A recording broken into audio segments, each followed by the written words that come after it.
querido y distinguido coordinador del gobierno de la mañana.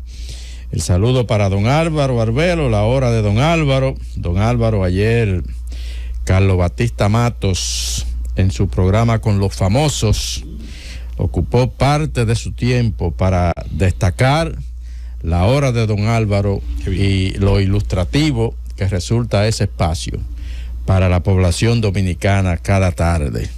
Yo creo que eso hay que reconocerlo definitivamente.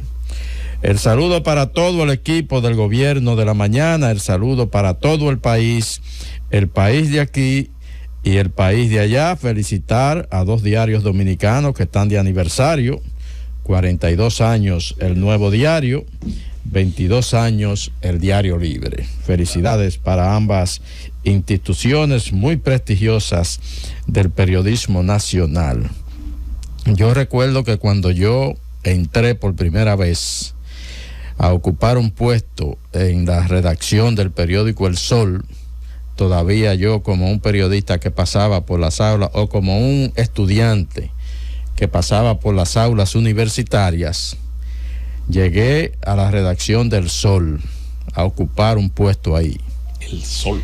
Ya parece que algunos ejecutivos de medios habían visto algunas cualidades y decidieron darme una oportunidad. Un chico de 15 años. Pablo Jerez, que en su gloria esté, Eulalio Almonte Rubiera, gracias. Rosendo, ¿ese periódico lo llegó a dirigir Radamés? ¿Cómo es, Pepín? Que yo recuerde, no. Cuando yo llegué, quien lo dirigía era Juan Bolívar Díaz. Ok. Juan Bolívar Díaz. Ahora, ¿por qué hago la alusión? Porque el día que yo llegué a la redacción del Sol, recogían sus escritorios Juan Bolívar, Quiterio Cedeño, José Alduey Sierra, Percio Maldonado, y se iban y entonces a fundar lo que hoy es El Nuevo Diario, un grupo de grandes periodistas: El Expósito, Pedro Caro, Consuelo Despradel. Felicitaciones en su 42 aniversario para El Nuevo Diario, que está relanzado y es un gran medio en la República Dominicana. Miren, varios temas.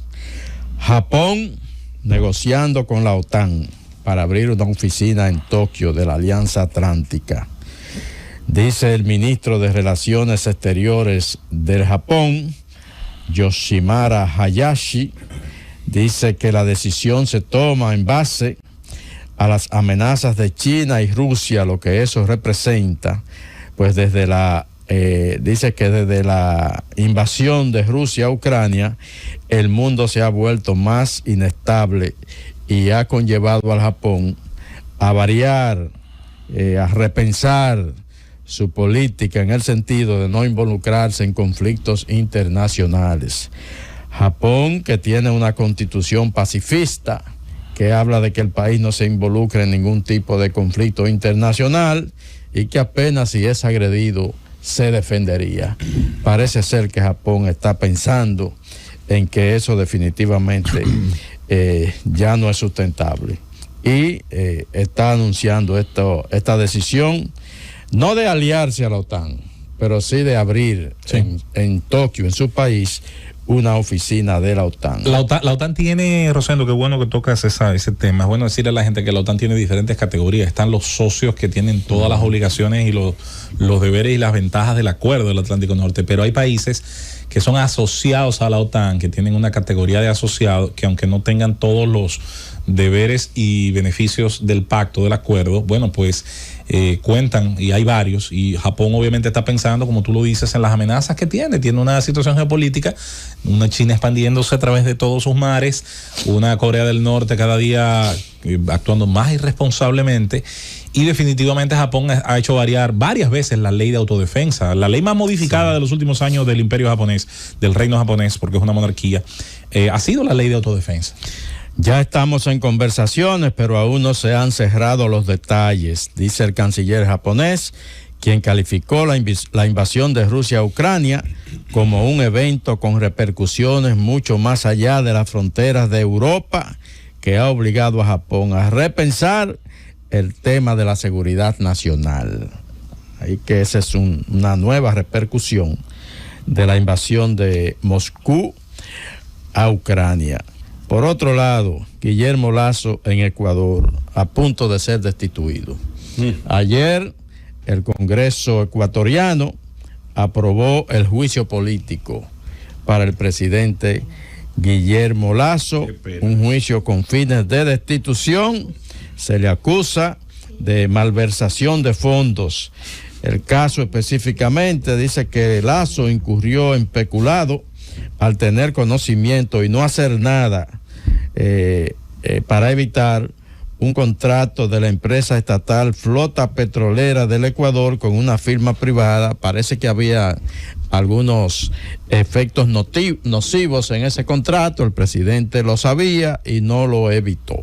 Y eso le está ocasionando, aunque hay que decirlo, todo tiene mucho más que ver con la situación política y el poco apoyo político que tiene Guillermo Lasso en el Congreso ecuatoriano, donde su partido, el Movimiento Creo, a veces apenas cuenta con 13 asambleístas de un total de 137. ¿Cuál es el partido con la mayor representación en el Congreso ecuatoriano? El Movimiento Revolución Ciudadana, que lidera desde Bélgica el expresidente Rafael Correa. Y ese movimiento cuenta con 47 asambleístas y otros aliados de algunas organizaciones políticas de tendencias izquierdistas y de centro derecha que hacen vida también en el Congreso de Ecuador y que estarían apoyando la decisión en contra de Guillermo Lasso. Fíjense que el juicio político se aprueba con el voto a favor de 88 asambleístas y apenas 28 en contra. Se necesitan 92 de los 137 votos en el Congreso para destituir al presidente. Yo creo que tendría que darse eventos muchas negociaciones para evitar la destitución del presidente. Eso es casi seguro. Y paso al que tiene que ser necesariamente el tema principal del día de hoy. La Corte en Nueva York. Yo voy a hacer referencia a un evento que ocurrió cuando se iniciaba la campaña del 2016.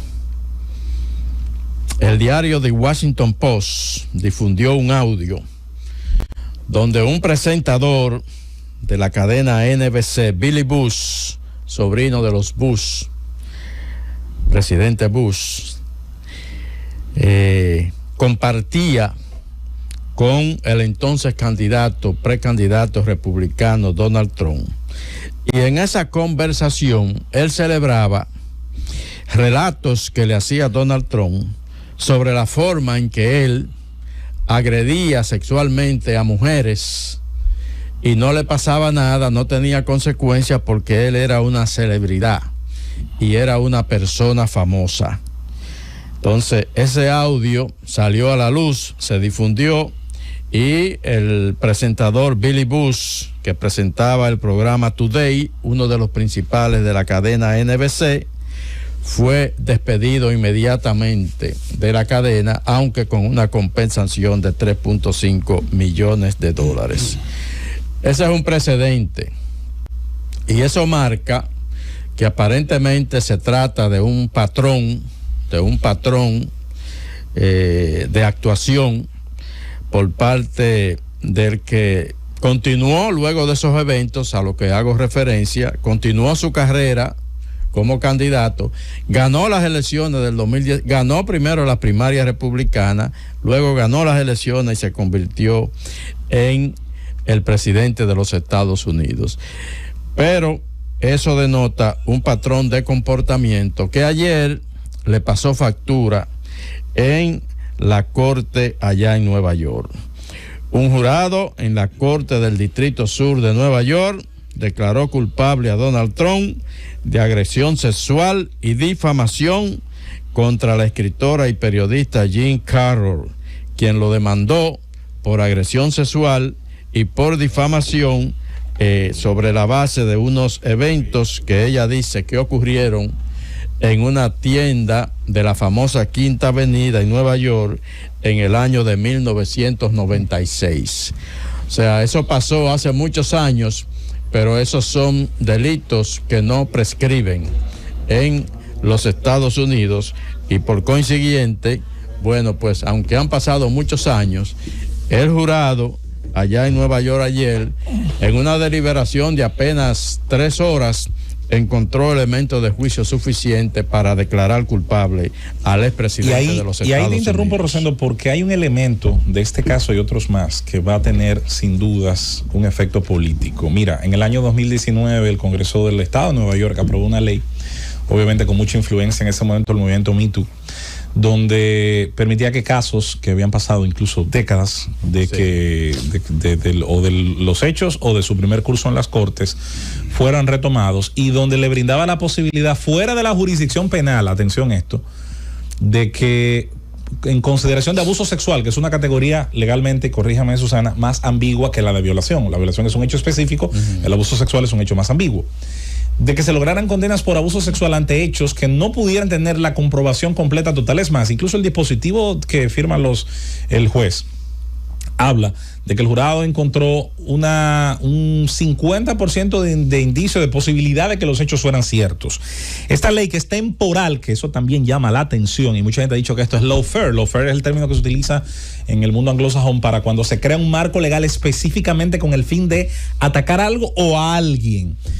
Yo desconozco obviamente los hechos y la sustancia que tenga la acusación. Parece que los jurados encontraron algo, pero yo no sé si va a lograrse en términos de opinión pública lo que supuestamente se persigue cuando se revive un caso que no tuvo en su momento ningún tipo de posibilidad judicial, y en el momento en el que Trump está siendo atacado por otros factores. No sé si este es un boomerang que se le devuelva a favor al candidato. El caso no se había denunciado antes. Cuando ocurrió no hubo una denuncia. La denuncia ocurre ahora. Lo que lo hace más sospechoso también. Entonces, bueno, pero de todas maneras es un juicio. Hubo un jurado, el jurado escuchó incluso el testimonio de otros testigos. Sale a la luz que por lo menos otras 13 mujeres en los Estados Unidos han denunciado agresión del mismo tipo. Así es. Del expresidente, y lógicamente de los 11 jurados, 8 están registrados en el Partido Demócrata. Se produce este veredicto, que como tú lo dices, José Luis, no se le acusó de violación sexual, sí. Ya ese es un evento criminal, pero sí se le acusó de agresión sexual. Correcto. Y de difamación, y tendrá que pagar una compensación de $5 millones Exacto. a la demandante. En tanto es un caso civil. Sí, él reaccionó inmediatamente, dijo que se trata de una desgracia, que eso es una vergüenza, que eso demuestra una vez más la gran cacería de brujas que existe en su contra. Lo que queda ahora es, y mucha gente se preguntan, ¿podrá Donald Trump, después de este y de otros casos que tiene pendientes y que son todavía más complicados, ser candidato? Sí, la Constitución de los Estados Unidos dice que sí. La Constitución de los Estados Unidos dice que incluso si él cae preso, se puede presentar como candidato desde la cárcel, y si lo eligen hasta puede llegar a ser presidente. Todo va a depender del Partido Republicano, de si el Partido Republicano, por su cobardía, decide mantenerle el apoyo y se deja suplantar por el movimiento MAGA, Make America Great Again, que es lo que va a pasar con ese partido si este hombre definitivamente, que una vez dijo que él podía pararse en la Quinta Avenida, ametrallar a la gente y que no le pasara nada. Si él logra colocarse por encima de todo, por encima de la ley, y los republicanos fanatizados que le aprueban lo apoyan, bueno, que se olvide el Partido Republicano de su futuro. Eso es lo que yo creo, y lo digo aquí para cuando pasen los eventos. Llévatelo, Cundo.